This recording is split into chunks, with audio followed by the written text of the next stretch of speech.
তাবলিগ জামাতের আমিরের পদ থেকে ভারতের মাওলানা মুহাম্মদ সাদকে সরিয়ে দেয়া হলে বিশ্ব ইজতেমা বাংলাদেশ থেকে মালয়েশিয়া স্থানান্তরের হুমকি দিয়েছে মালয়েশিয়া তাবলিগের শুরা কর্তৃপক্ষ। রোববার বাংলাদেশ তাবলিগ জামাতের শুরাকে লেখা এক চিঠিতে মালয়েশিয়া তাবলিগের শুরা কর্তৃপক্ষ এই হুঁশিয়ারি দিয়েছে। এই বিষয়ে বাংলাদেশের তাবলিগের শুরার সদস্যরা জানান, ইজতেমায় মাওলানা সাদের আসা না আসা নিয়ে একটা সমস্যা হয়েছে, তবে এটি সমাধান হয়ে গেছে। তাবলিগ সূত্রে জানা যায়, এবারের ইজতেমায় দিল্লির নিজামুদ্দিনের মুরব্বী মাওলানা সাদ সাহেব আসতে পারবেন কিনা এ নিয়ে দীর্ঘদিন ধরে তাবলিগের শুরার সদস্যদের মধ্যে আলোচনা চলছিল। গত 24শে ডিসেম্বর এই বিষয়ে সিদ্ধান্ত জানতে বাংলাদেশ থেকে তাবলিগ ও উলামায়ে কেরামের সমন্বিত একটি প্রতিনিধি দল ভারতে অবস্থিত তাবলিগের মূল কেন্দ্র নিজামুদ্দিন ও দারুল উলুম দেওবন্দ সফর করেন। দেশে ফিরে তারা একটি প্রতিবেদন পেশ করেন।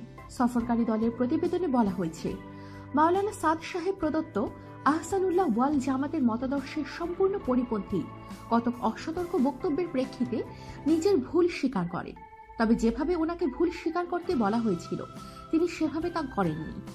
প্রসঙ্গত, মাওলানা সাদ সাহেব আল্লাহর পয়গম্বর হযরত মুসা আলাইহিস সালাম সম্পর্কে ভুল ব্যাখ্যা দিয়েছিলেন বলে অভিযোগ।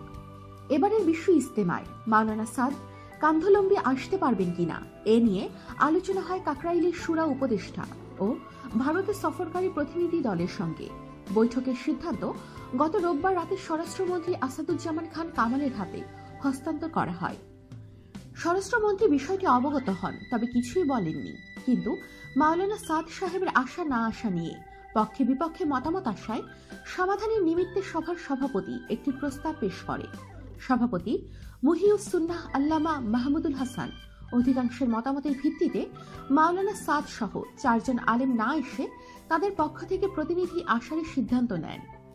অন্যদিকে মালয়েশিয়া তাবলিগ জামাতের চিঠি সূত্রে জানা যায়, আমরা আশঙ্কা করছি তাবলিগের ফয়সাল এবং আমিরের দায়িত্ব নিজামুদ্দিনের প্রতিনিধিদের থেকে কেড়ে নেওয়া হতে পারে। এটা শুধু বিশ্বব্যাপী তাবলিগই নয়, বাংলাদেশেও বিশৃঙ্খলা সৃষ্টি করবে। কারণ সারা বিশ্বের অধিকাংশ তাবলিগ মার্কাজ নিজামুদ্দিনকে বিশ্ব তাবলিগ মার্কাজ এবং সংগঠন ও প্রশাসনিক কেন্দ্র মনে করে। মাওলানা সাদের বর্তমান পদ পদবি নিয়ে বাংলাদেশ সরকারের সঙ্গে একটি বৈঠক হয়েছে। এই অবস্থায় মালয়েশিয়া তাবলিগের শুরা সর্বসম্মতভাবে সবাইকে জানাচ্ছে যে মাওলানা সাদই হচ্ছেন তাবলিগ জামাতের বর্তমান আমির। সারা বিশ্বে তাবলিগের মাত্র 1% কম সদস্য এই সিদ্ধান্তের বিরোধী। চিঠিতে বলা হয়, যেভাবে আমরা মাওলানা সাদকে সর্বোচ্চ শ্রদ্ধা ও মূল্যায়ন করছি, বাংলাদেশ সরকারও সেটা করবে বলে আমরা আশা করছি। কারণ তিনি এবং তার পূর্বসূরীরা নিজামুদ্দিন থেকে এসেছেন, যারা এর আগে দায়িত্ব পেয়েছিলেন। টঙ্গী বিশ্ব ইজতেমার প্রস্তুতি ও আয়োজনের সঙ্গে সংশ্লিষ্ট সবাইকে উদ্দেশ্য করে এতে বলা হয়, এই কর্মকাণ্ডকে পুনরুজ্জীবন দানে আল্লাহ নিজামুদ্দিনকে জন্মস্থান হিসেবে পছন্দ করেছেন। সেখান থেকেই বিশ্বের আনাচে কানাচে এই কাজ ছড়িয়ে পড়েছে। একই সঙ্গে নিজামুদ্দিনের মুরব্বীরা অত্যন্ত সম্মানিত হয়ে আসছেন। চিঠিতে বলা হয়, আমরা দোয়া করি এই দিনই সমাবেশের মূল্যবোধ ও ঐতিহ্য মেনে এই ইজতেমায় নিজামুদ্দিনের প্রতিনিধিদের থেকে আমির ও ফয়সাল অনুমোদনে আল্লাহ আয়োজকদের পথ নির্দেশনা দেবেন।